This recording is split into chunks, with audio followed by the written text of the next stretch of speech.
Hi, welcome to this webinar. Firstly, I want to highlight we have some technical difficulties. Apparently some information is in German. We apologize for this, but we hope it's still understandable.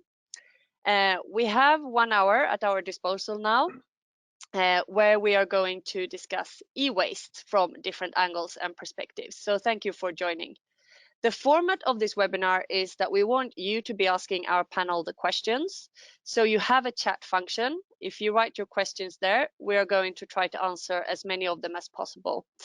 If your questions are not answered in this webinar, you're always welcome to also contact us afterwards, and we can try to help to direct you to the right answer or the information that you're seeking. We're very happy. We have a lot of people who have registered for this webinar. In case you have colleagues that are interested but missed out on today's occasion, it's also possible to watch the webinar on demand afterwards. We will share the link after this webinar. So without further ado, let's start introducing our panelists. So we could start with Joost from Closing the Loop. Why don't you tell us a little bit what you do and how you work with e-waste? Good afternoon. Thanks so much for allowing to share our story. And first of all, thanks for the organizers for setting up this webinar. My name is Joost de Kluiver, representing a company called Closing the Loop. And our ambition is quite pragmatic. We aim to close the loop, and then this is done by collecting electronic waste in emerging markets. Electronic waste, which contains a lot of valuable materials. So if you collect and properly recycle this waste, you can turn a, let's say, waste problem into an opportunity. And that's something that we're now doing for 8 years. And in the last few years, we actually turned that activity into a service. We are now collecting electronic waste on behalf of our partners and our customers. Thank you. Thank you, Joost. I realized I also forget to tell my own name. So I'm Cassandra Julin, and I work for TCO Development, the organization behind the sustainability certification, TCO Certified. So on that note, I also have one of my colleague experts with me in the panel today. Andreas, why don't you tell the audience a little bit more about what TCO Certified is and how we work with e-waste? Yeah, sure. So first off, my name is Andreas Rehn, and I work as a development manager, meaning that I am the one looking into the future when it comes to different types of criteria that we are supposed to add into our certification called TCO Certified. I'm also part of the development team, so me myself is developing criteria. So what we are doing when it comes to e-waste is that we are focusing on driving the sustainability when it comes to IT, and we do that in many different aspects. So both we try to prolong the lifetime of products by including criteria such as product durability and others, but we also look at the social side of things. And maybe the most important thing is verification. So we focus a lot on verifying the set criteria in a trustworthy way. So that's super quick about us and me. Thank you. Further along in the panel, we have Pascal from WeForum. So the same question to you. Tell us a little bit about what you do and how you work with e-waste. Thank you, Cassandra. Good afternoon. My name is Pascal Leroy from the WeForum. WeForum is a not-for-profit international association speaking for 40 not-for-profit e-waste producer responsibility organizations. In other words, speaking for the organizations that collect e-waste and have it responsibly managed and treated. Last year, our members collected 2.4 million metric tons of electronic waste. Most members have operations in Europe, but we have members in North America, Africa, Asia, and Oceania too.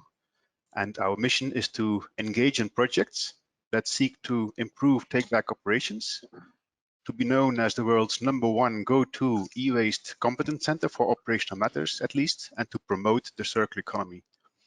We engage in the general debate on e-waste policy matters in Europe, but also globally. Thank you. So we also have a member of the panel joining from across the globe. So we'll have to say good morning to Jim based in the US. You represent Basel Action Network. Why don't you tell us a little bit more about your work and who you are? Sure. Good morning and good afternoon. Basel Action Network, we're the group that first discovered some time ago now, 2001, the horrific dumping of first world waste on the developing world, e-waste, in an area of China called Wuyu. We did a report at that time called Exporting Harm. And ever since then, we've been engaged in investigations on e-waste, doing research and reports, and certainly advocacy at the Basel Convention, from which we take our name, the Basel Action Network. The Basel Convention is the world's only treaty on waste, and we're very active within it. But we don't just do exposés of problems, we're also very much engaged in solutions. And the solutions on e-waste, we pretty quickly realized we needed a certification program to certify ethical, responsible recyclers, particularly in North America. And that's what we created with the eSteward certification. We've also been pioneering use of GPS trackers to follow e-waste around the world. And we've actually offering that service commercially as well. And finally, we press very hard for green design, for green procurement, and we'll talk hopefully about more about that later. But that's what we're about. Thank you. And we have the last panelist as well to introduce.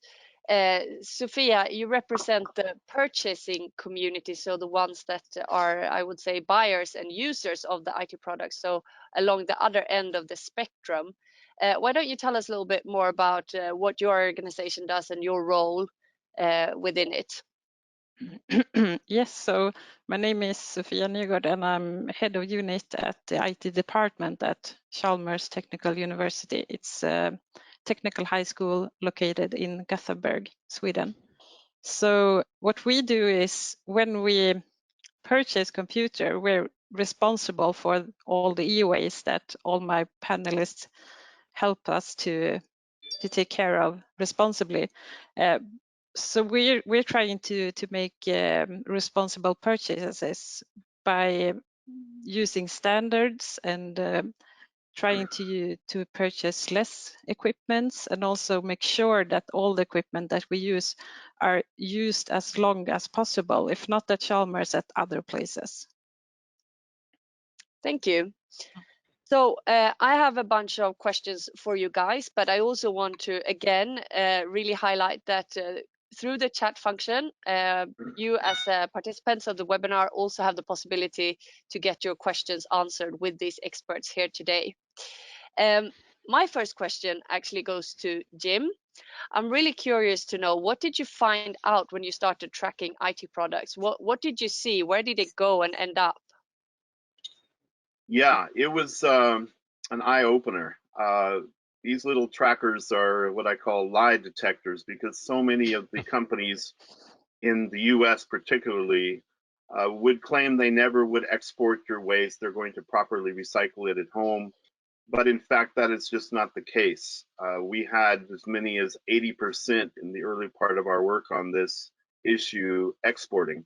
And now I think it's down to about 40%. We have made some progress, but they tell you precisely in real time where the waste is going, because we put the tracker right into the electronic waste, and then we deploy it at a so-called recycler, and then we sit back and watch to see where it goes, and we can see precisely the facility in Asia or even in Africa where it ends up. The most recent study we did was about Europe. It was called Holes in the Circular Economy. And we tracked waste from Europe going primarily to Africa, and we're able to go to the endpoints. And I think that was largely, or at least we hope it was partly responsible for the new Green Deal that the EU has just published, with very strong language about ending the export of electronics and other waste to developing countries. Because Just you work and get into the chain where the e-waste, some of it has ended up in these developing countries. Do you want to give us some insights in your work and what you think can be done to kind of revert this cycle, because at the end of the day, e-waste is valuable resources and we want it to be taken care of. Yeah, definitely.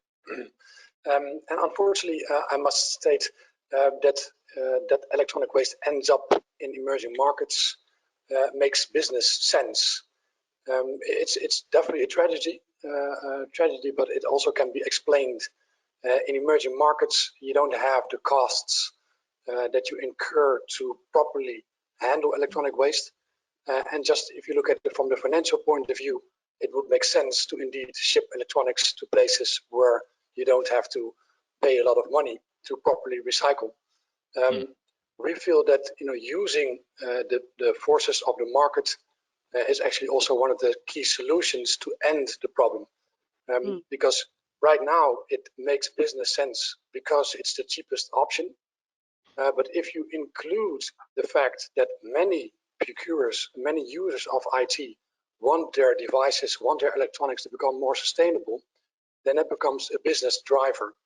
So what we do is that we offer organizations that procure or that sell electronics a possibility to actually support the collection of electronic waste, and with that deliver on their own goals to become more sustainable, to reduce their own footprint, to be more circular, if you will. That is valuable. Many organizations, many users of IT will appreciate that.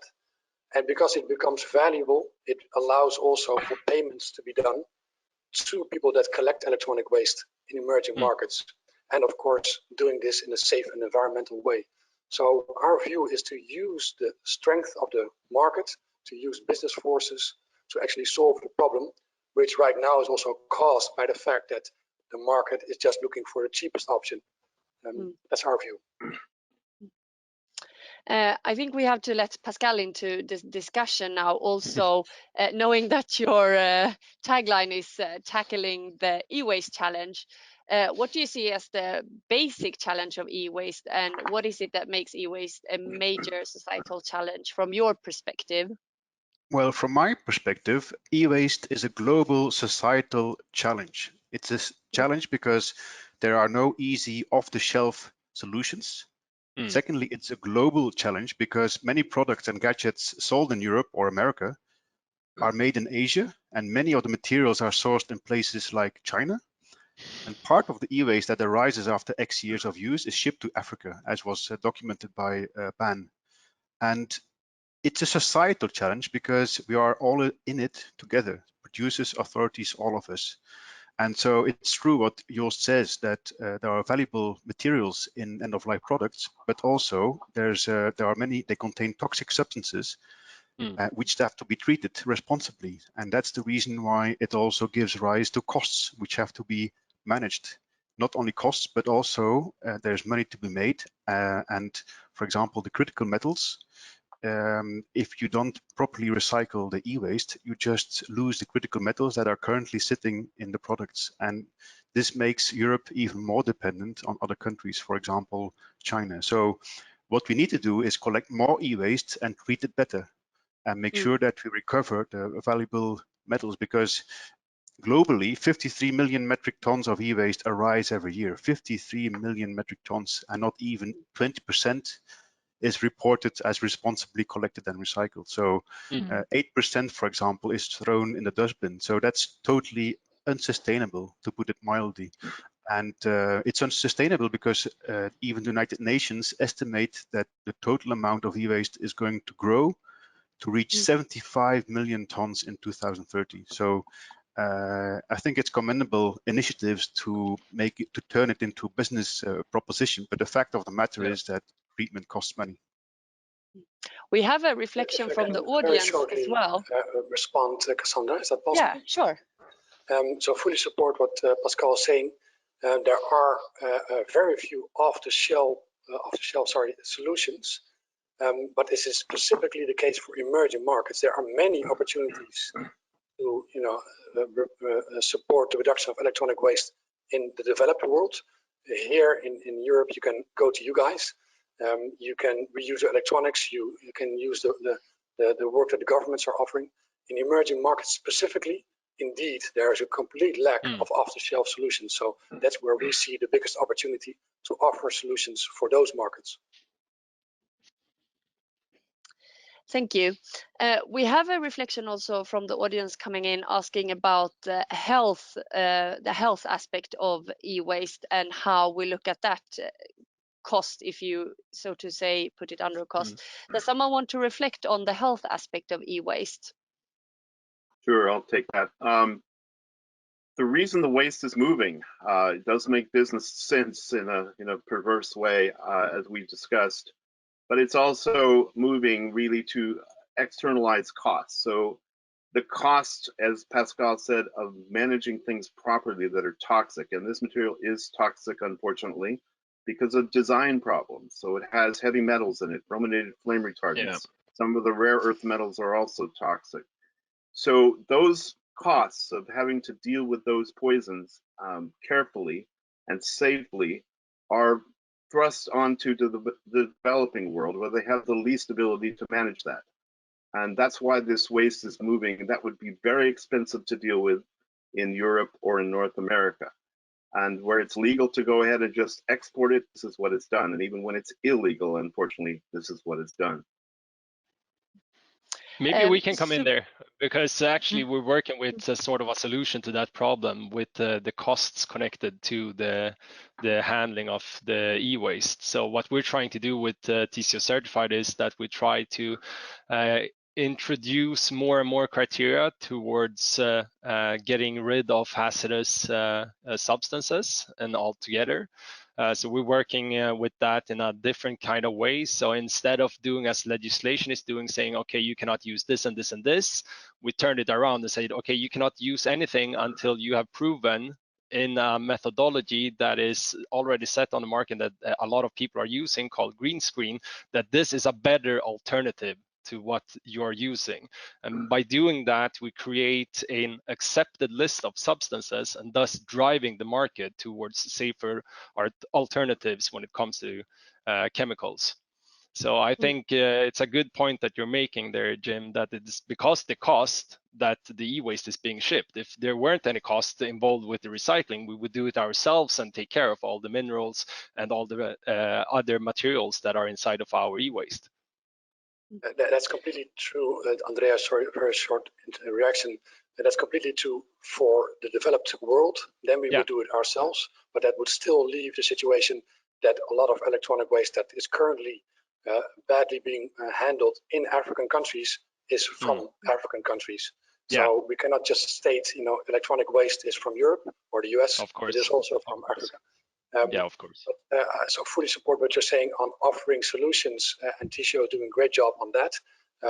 However, sometimes putting in restrictions can be something that buyers will also feel that is, just negative. I cannot do this. I cannot buy that. This product isn't good.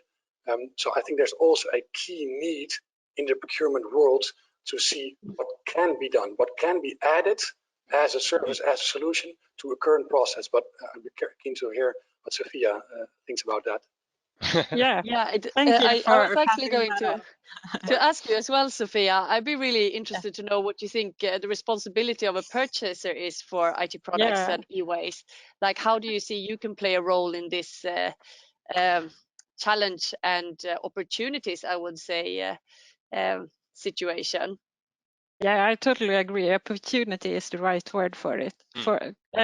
In Sweden, we have a huge role to play because we're in the front line of making hard criteria for the environment and for sustainability and CSR criteria. So we have to spread the word, and we have to continue to have high standards. And I think as a purchaser, it's important to know if you purchase a product, you have to make sure that you're responsible for the entire life cycle.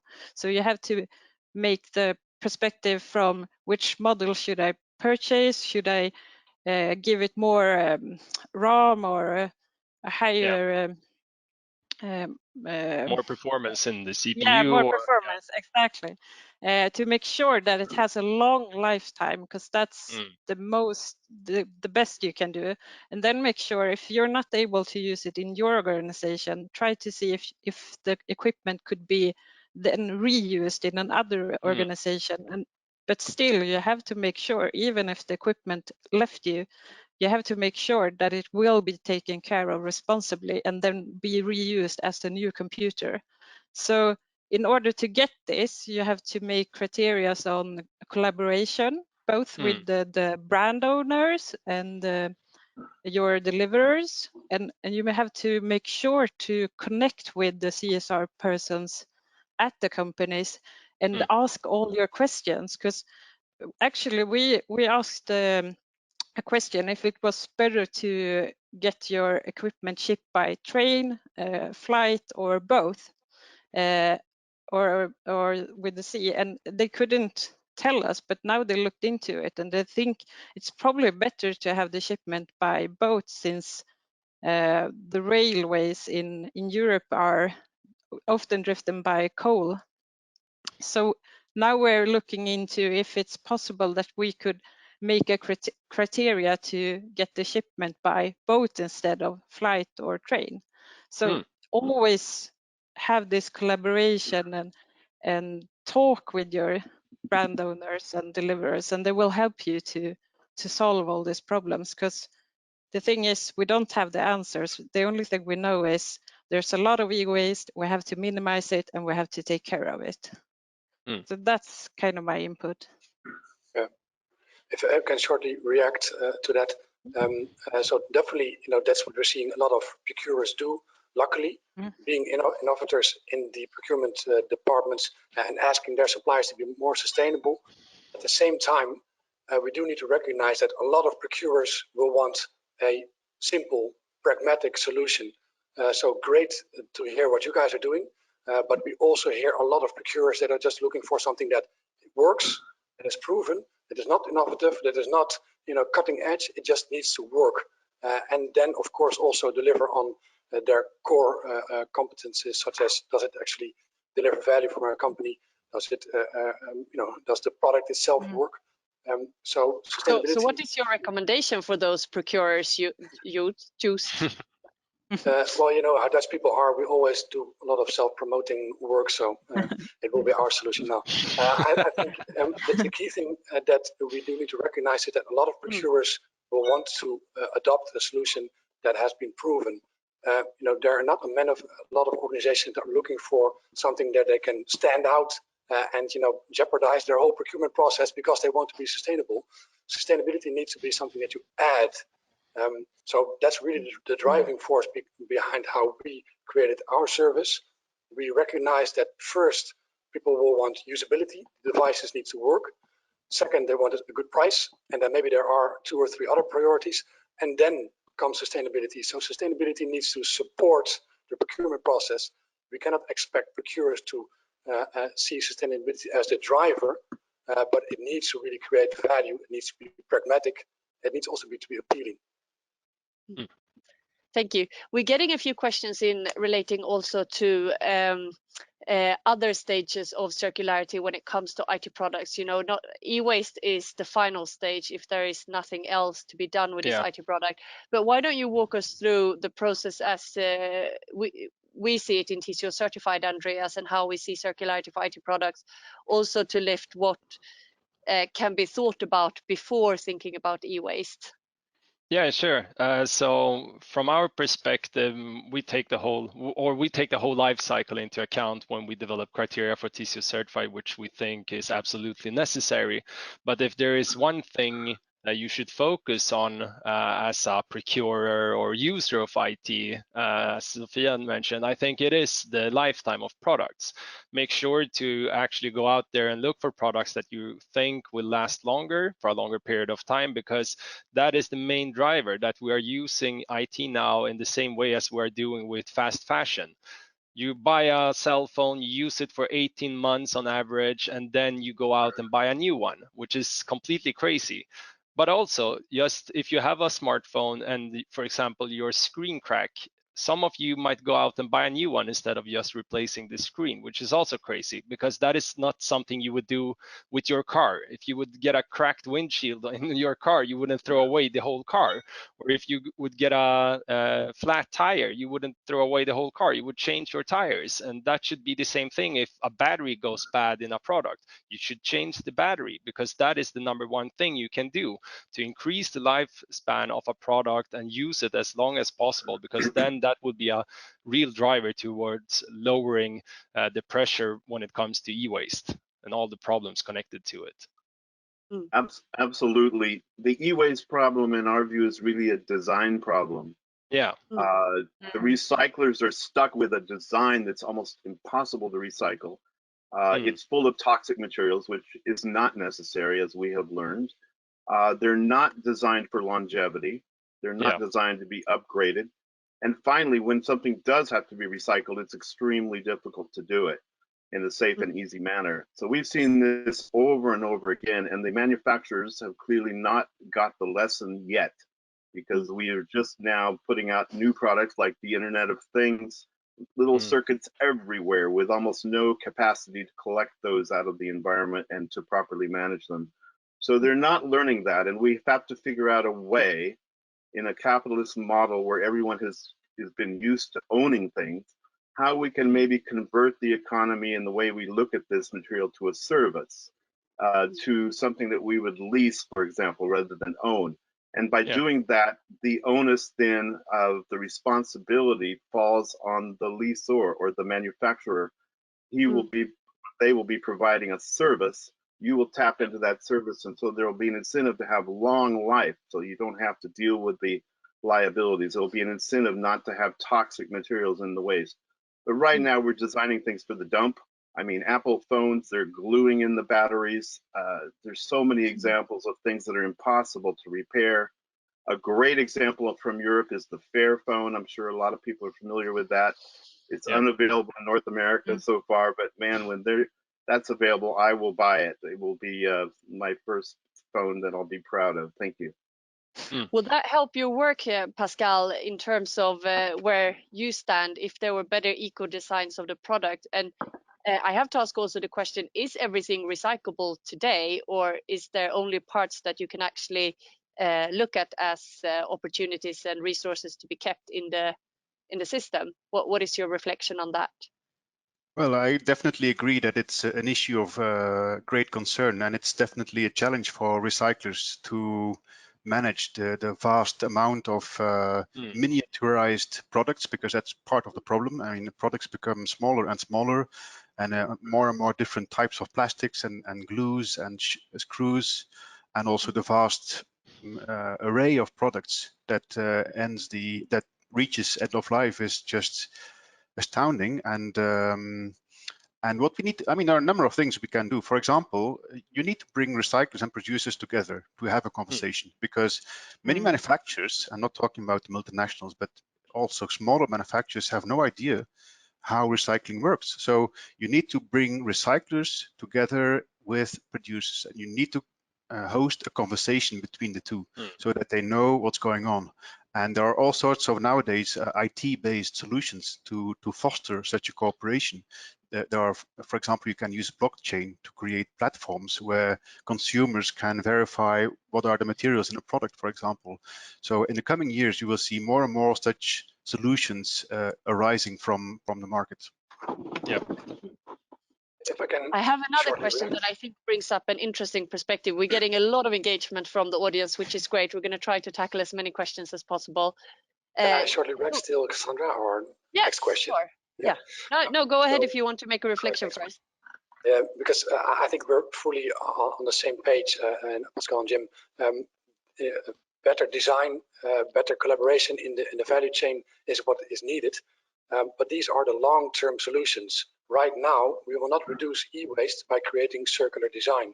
If we create circular designs, it will mean that circular design products will come to the market in maybe 5 years' time, hopefully.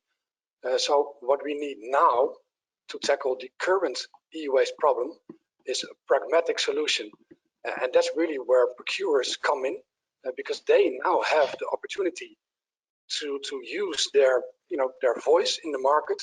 We want waste reduction. We want to actually reduce global e-waste, because if a procurer will go to Apple and say you need to design your products in another way, I'm not sure if that will happen immediately.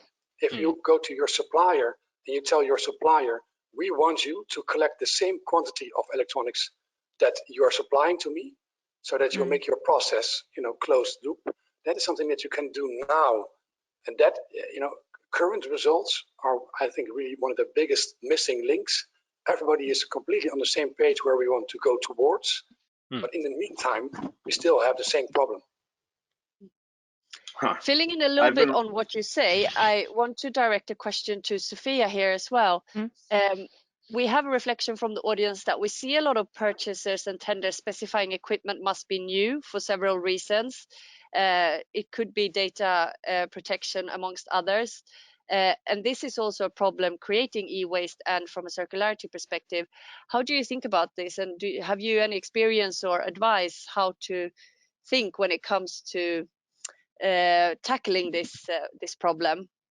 Yeah, I think we have to take a look at ourselves and see where we can use old equipment. For example, for IT companies with have a higher standard for security, it's quite hard to use old computers. But if you look at the printers, I mean, the printers haven't been developed in the same way as computers, so it should be possible to have old printers. So actually we're trying to reach out to all our retailers and see if it's possible to rent an old printer. So when someone has it for 3 years, maybe we can have it for 3 or 4 or 5 years. So that's one thing. The other way is to maybe try to see if you can use your computer longer. Maybe you can have warranties for 4 years instead of 3 years. That will also make a difference for the CO2 emissions. So you have to look into the possibilities, and also if you use things longer, you save money. So that's the main thing. Actually, by setting standards on sustainability, we save a lot of money because we get better equipment that last longer. It's fewer support issues, and also we gain money when we sell them to other companies. Because so you're able to, right? Yeah, because it's a really good computer that you can probably use for like 9 years, but we can't use them for the extent of time due to security issues. Yeah, so, we're finding a really robust market for secondhand equipment that's refurbished to a high standard and like new experience. Data security should not be an issue with reused equipment. I mean, there's a way to forensically examine those and test them to make sure. So that should not be an issue. And right now with the coronavirus, we're finding a surge now because everyone's needing to get equipment in the hands of people working at home.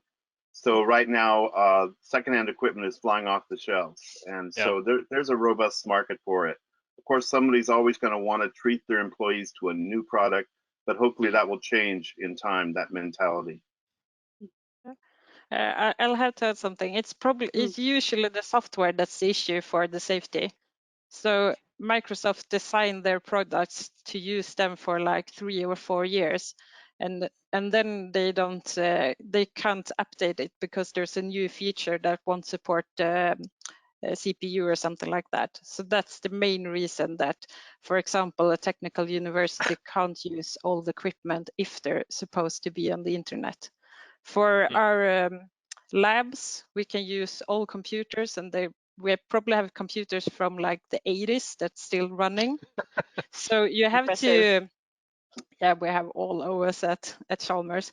So that's also one thing. Maybe you can't use your computer, but if you have a standard computer and platform, maybe an intern can use your computer, or someone else that doesn't use the graphic or something. So you have to have the circularity inside the company as well, and not always outside. So, yeah.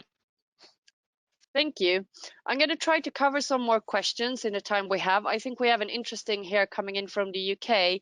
The industry needs meaningful metrics in order to measure the circular economy and educate to encourage adoption of best practice. More needs to be done with regards to open information on manufacturing footprints. Do we have any reflections on this? What could be done as opposed to initiatives driven changes, but also in terms of where should legislation stand when it comes to this, if anyone has thought about this? Maybe very shortly from the collection point of view. Right now what we're seeing, and that's purely just on legislation on collection of electronic waste in Europe, what we're seeing is that if you collect electronics in, for example, the Netherlands, then you can only count those devices collected in your own country as the ones that are delivering on your recycling target. I think that's a hugely missed opportunity because the Netherlands doesn't have an e-waste problem. And the rest of the world is by far more affected, and then, of course, emerging markets specifically. So collecting electronic waste and then using the collections done outside of Europe, for example, so also count for your recycling targets, I think that would make a lot of sense, ethical sense as well, but also business sense. Next to the fact that a lot of electronics don't stay in Europe or in the Netherlands. If they are reused, a lot of devices, specifically ICT, will go outside of Europe. So it's really odd that we're saying recycling targets can only be measured for the devices that you collect in your own country, where actually, especially in Europe, there isn't a big problem, and the devices will, for a large part, go outside of Europe. Yeah, related to that. Yeah, Pascal, I wanted to ask you, what can be done to improve the return rate, also the volume of collection of e-waste from your perspective in these countries as well? Because, you know, one of the problems is that you don't get enough stuff into the recycling facilities, even in Europe, that people are not everyone knows what to do with your mobile phone when it has reached the end of its days. Let me first, before I answer the question, to respond to the previous question, because today, or yesterday, the European Union issued a categorization system of activities that contribute to the circular economy. So some of the people dialing in today in the call may be interested in this new development. So a categorization of initiatives that count towards circular economy. That's quite important because it allows for a proper taxonomy and the proper metrics. But to answer your question about how to stimulate return, of course, it's a complex issue, especially in developing countries, because you need to raise awareness amongst consumers that they need to bring back their e-waste. It's already an issue for rich nations to convince consumers to bring back their e-waste and to dispose of it properly and responsibly, let alone for poor countries where communication towards them is very difficult. But actually, so that's a main, and of course you need also legislation. So this is an ongoing trend, of course, that more and more nations in the world have extended producer responsibility legislation. So meaning legislation that makes producers responsible for the e-waste from their products. It's important that such legislation is properly drafted and structured. And of course, also enforcement, meaning that creating a new law is one thing, but you need to also enforce it. You need to make sure that penalties for non-compliance are dissuasive. And that's very important because too much waste remains unreported and goes into irresponsible waste stream. So, and of course you need also standards, and there are many people today in the panel that have illustrated the importance of standards and of verification, as Andreas underlined. It's very important, of course, to have a credible and sound and robust verification system. Yeah, it should also be a verification system that does not add cost to the purchaser, because that's also something that we see as a challenge for purchasers, that they are not able to get the insight inside of the big manufacturers. They are not able to get into the factories. They are not able to test the products before they're buying them. So that's a really important thing that we try to add as a value, and that transparency that we would want to add as well by using third-party verifiers that verify all the criteria inside of TCO certified. Yeah, that's transparency is really key, and it's something that can be promoted through legislation.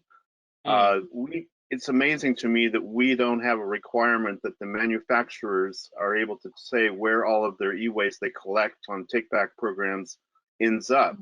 We don't know what countries it goes to. We don't know what facilities it goes to. And it costs nothing to do that. So that would not be a cost blown back. It would just be a requirement that you have to post your mass balances and where it all ends up. That would go a long way toward cleaning up this industry. If I can very shortly react to those 2 points, I would argue a little bit differently than Pascal. Having collected electronic waste in emerging markets for the last 8 years, we found that it actually is a lot easier to collect electronic waste in emerging markets because if you pay for electronic waste, which clearly you need to do because people will want to make money from electronic waste, and that is, clearly a huge driver in these markets. It's also the reason why electronic waste is currently being burned. That's because that's the only way people can make some money from electronic waste, by burning it and then extracting some materials. So if you pay for electronic waste in emerging markets, it's extremely easy to collect. So the only challenge that's in that field is getting funds to collect and to pay people for the electronic waste. And that's where you need either an EPR, an extended producer responsibility scheme in a local country, but that's a path that will take many, many years, or you need a business model that will fund payments for people collecting electronic waste in these countries. I would like to chip into what Jim said, because actually in Europe and the European Union, in my organization, the documentation is very thorough. So we know exactly where the e-waste that is collected goes to, and how it is treated, and how it is responsibly treated. So that's not the problem. The problem is that the producer responsibility organizations do not have access to all the e-waste that arises. There's a lot of e-waste that escapes the official system, and that ends up in the hands of either criminals or people that do not report what they are doing. They need not be criminals, but there are many people who just scavenging of e-waste. Exactly. And scavenging is an issue of great concern, and unless you itemize every single product, it's an issue of great concern that doesn't have an easy solution. In North the questions America, are rolling in, so let's see. This is an interesting part of the discussion, but let's see if we can have a few more of them answered. We're getting a few relating to minerals as well. Is it possible to recycle critical raw materials such as minerals and put them into new products? Does someone want to reflect on this? It's definitely possible. The technologies exist for many such materials, but it's the quantities are so extremely small that it's very difficult to set up a for-profit business that is capable of recovering the critical raw materials or the rare earth elements. From the African perspective, there we collect the electronic waste for the recycling. That's one of the clear outputs of our process. We collect waste there and make sure that it's properly recycled. So our output, if you will, is gold, silver, etc. We just finished our first collection of a container filled with batteries, which is unfortunately an even more challenging part of electronic waste in Nigeria. And those batteries, which would otherwise be again dumped or burned in an African country, are now indeed the source of new products, mainly batteries. So it's a huge opportunity to do urban mining. Indeed, the problem is that we're not collecting enough. And if we were to organize this webinar in 10 years, what would we be talking about then, and what issues would we see when it comes to e-waste? What would you be telling the audience in 10 years from now? Let's start with Sophia. What do you think? I think probably in 10 years, the whole purchasing process will look a lot different. It will be more that you purchase a service more than a computer. So probably I hope that there's a lot of more circular process, which means that the e-waste that's left is the one that we collapse today, that we create today.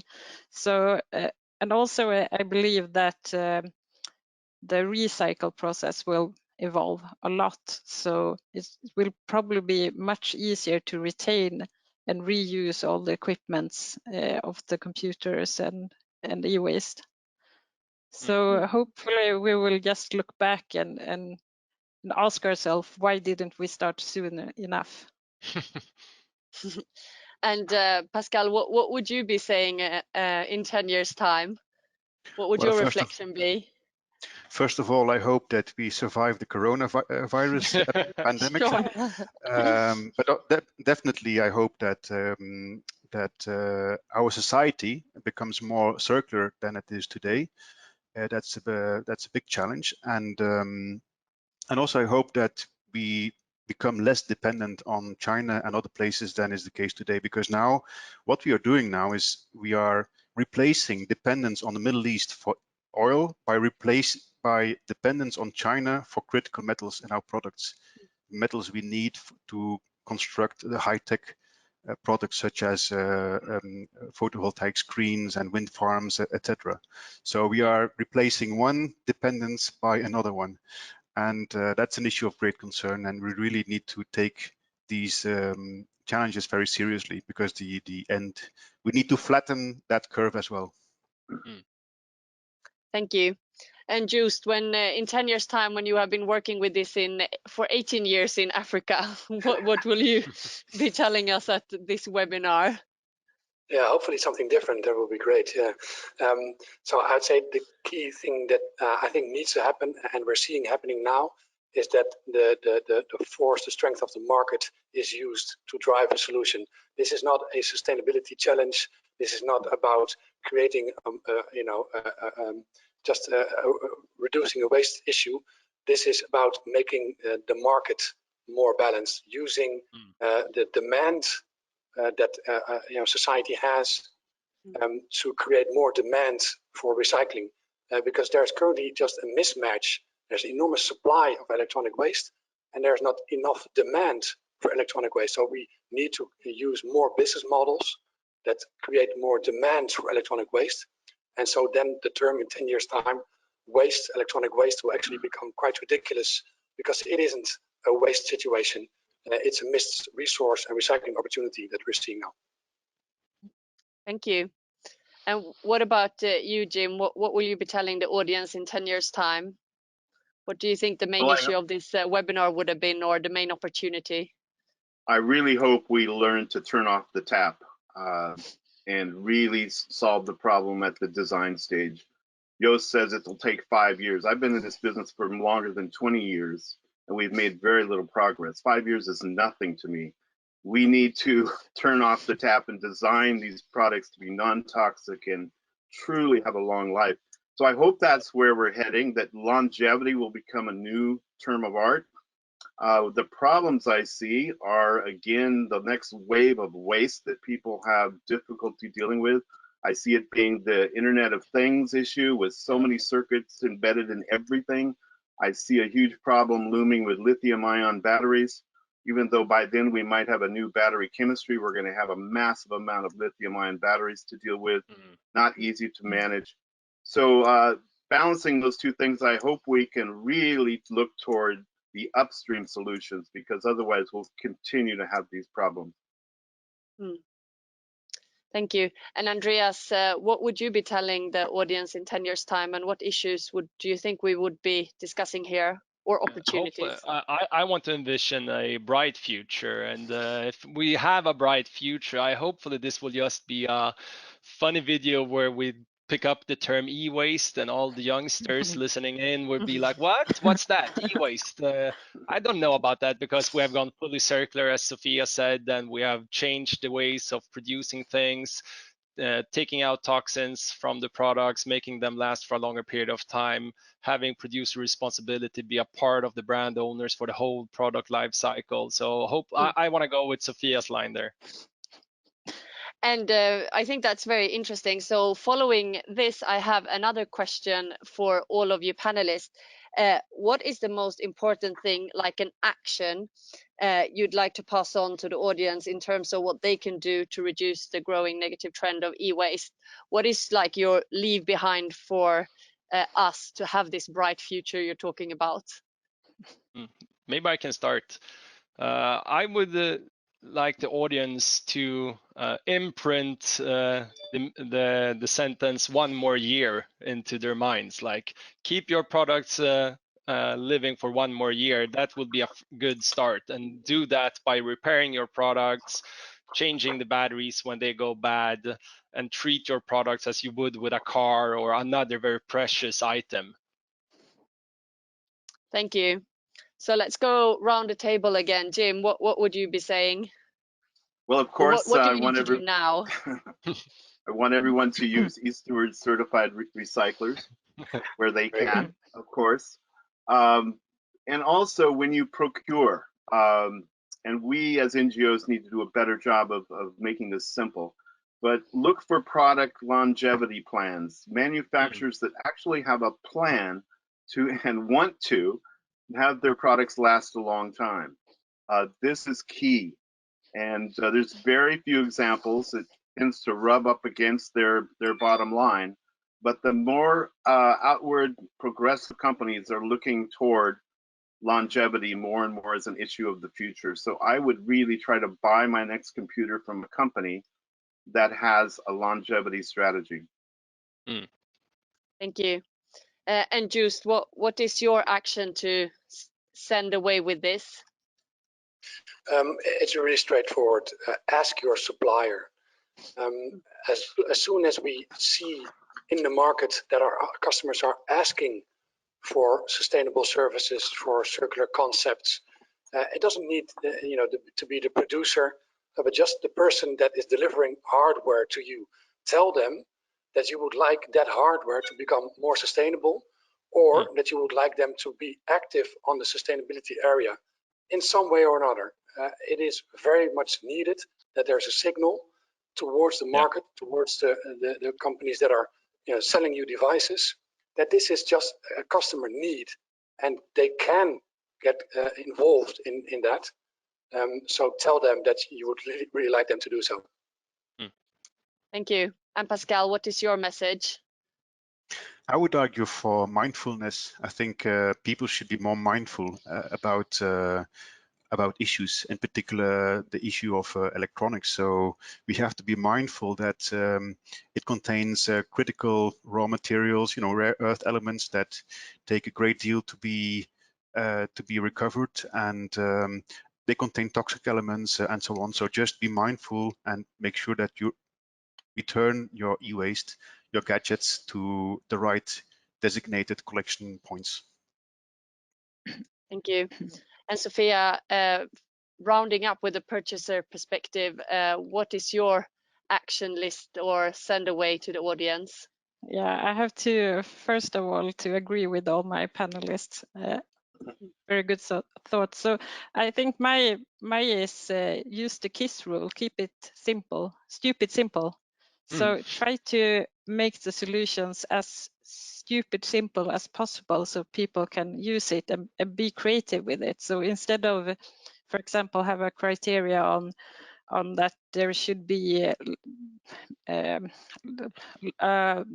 low amount of chemicals in the computer, have a criteria making sure that the supplier will tell you how they work with the computers and how they make sure that the computer is as long livable as possible and used on the right chemicals, or make good solutions to make sure that the computer will live for a long time.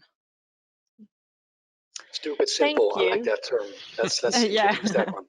It's a short Kiss. little kiss. Keep it Yeah. stupid simple. That's a nice way to round up. I'd like to thank all the panelists taking part in this, also the audience asking a lot of questions. I'm sorry we had so many questions. I'm scrolling down to almost 100 questions here, so there was no way we were going to tackle all of them. But I hope you got some of your questions answered. I want to Can we deliver highlight some also. feedback later on, Cassandra? Can we? Sorry? Can we deliver some feedback later on so we answer some of those questions? Sure, I'll email your questions to the panelists and we can align also to get you some answers also after this. Today, TCO Certified had some news that I'd just like to mention as well. We launched a new compensation program helping purchasers to combat toxic e-waste. It's the TCO Certified Edge e-waste compensated. If you're interested in it, you can read more about it on our web. This webinar is part of a series we're doing. So the next one coming up is on 15th of April, Data Centers in Focus, Risks, Opportunities and Challenges. If you're interested, you're going to get the invite link in the follow-up email from this. So with 2 minutes to go, I'd like to wish you all a nice evening and morning, depending on where you are on the globe. Thank you for your time.